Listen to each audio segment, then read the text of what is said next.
Hi everyone, welcome to WIC channel. My name is Rifad. So today's video is about like 7 simple steps to kind of start investing, to kind of start investing and growing and planning out your future plans, right? So I'll kind of go through 7 steps and kind of give you details on each steps to kind of give you kind of an idea as how the process is done and how to get yourself going in a way, right? So first off, let's start is figuring out your investing style. Your investing style is, are you a kind of a do your own research person, or you prefer, a bundle and like ETF kind of a person that, just don't want to think about it, just buy them monthly and like that thing, figures that out, or you prefer that you like to do your research. You're gonna figure out where you fall, right? Do you like research, read the reports, read annual reports, read financial news? Where do you kind of fall? And also you need to figure out is your style, right? It's another thing is comes in here is your style. You have to see is, are you like long term, short term, day trader? You kind of have to figure out which style are you. Are you tolerant to risk? Are you more conservative type of investor? So are you how you are? Are you which branch do you fall in? Because some people are more like, oh, I can tolerate risk. I don't mind if it goes up and down.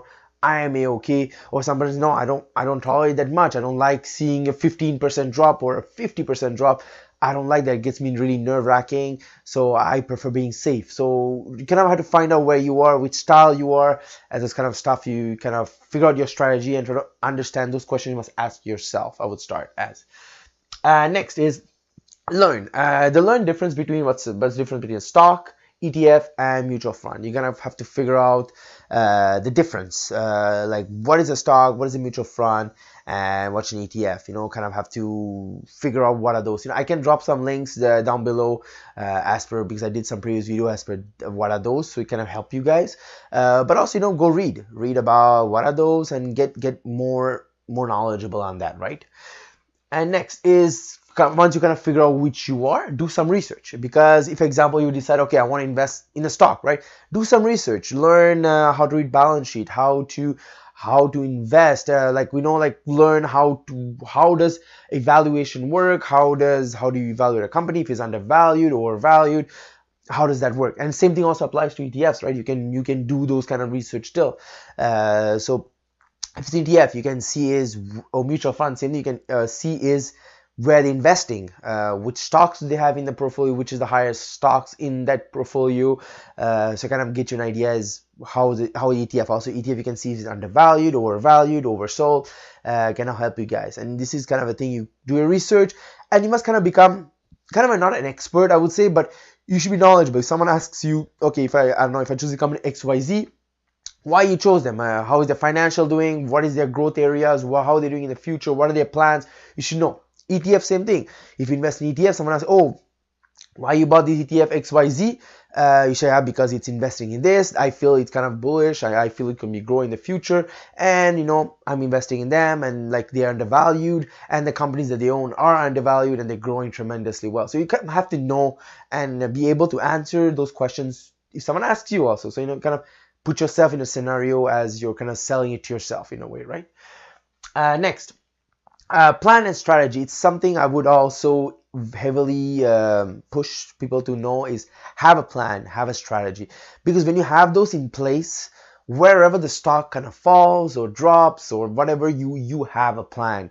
So it's very vital, so you can stick to it. But I'm not saying the plan is not movable, right? You cannot say that plan is like, oh, it's stick to stone, you cannot move it. No, it should be able to move, but the core of the plan should stay. So example, you would say, I'm investing in this company or this ETF for the next 5 years, but I'm reevaluating every year, every 2 years, I'm reevaluating where they're falling. Is the industry still in plan to reach the 5-year term I have in my head or not?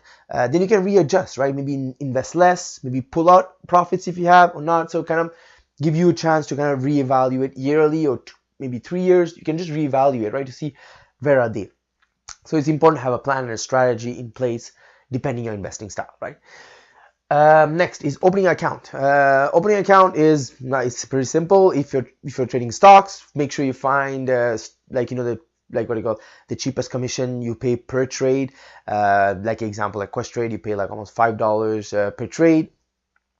So you try to find a platform that charges less commission, and also learn about their fees, right? Inactivity fees, like monthly fees. If they have any fees, just learn all that you can learn also about the fees, so you don't get caught by surprise. Oh, I'm getting charged 150 from where that came, right? So it's important for you also to know that.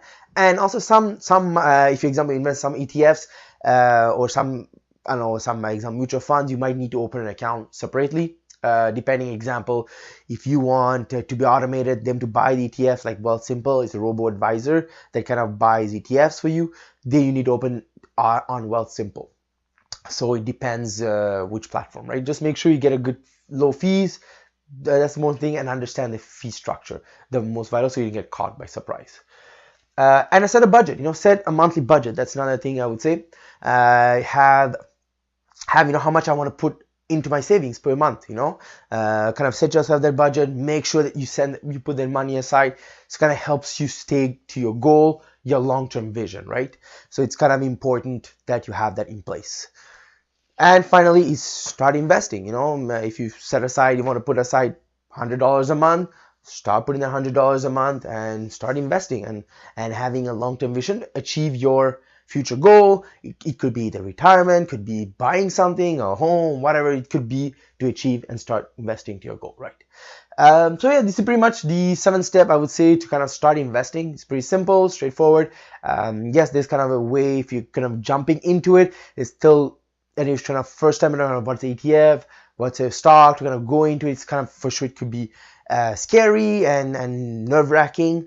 But I would say, start dipping your toe, just like start reading, start understanding how the system works, and give yourself leeway, right? And play with maybe some small money that you don't mind losing or don't mind setting aside, and then you start tipping the toe and slowly progressing to something more interesting. So yeah, that's about it, I would say, for this video. Drop a comment, if you like this video or stuff like that. I would love to hear from you guys. And also, if you like this video, hit the thumbs up. Subscribe if you guys did not subscribe, and also in the description I will have the 2 links for on Facebook and the Twitter page, sorry, where I kind of post business news. Would love to have you guys follow me there too. Anyways, thank you very much for watching, and have yourself a wonderful day. Whoosh.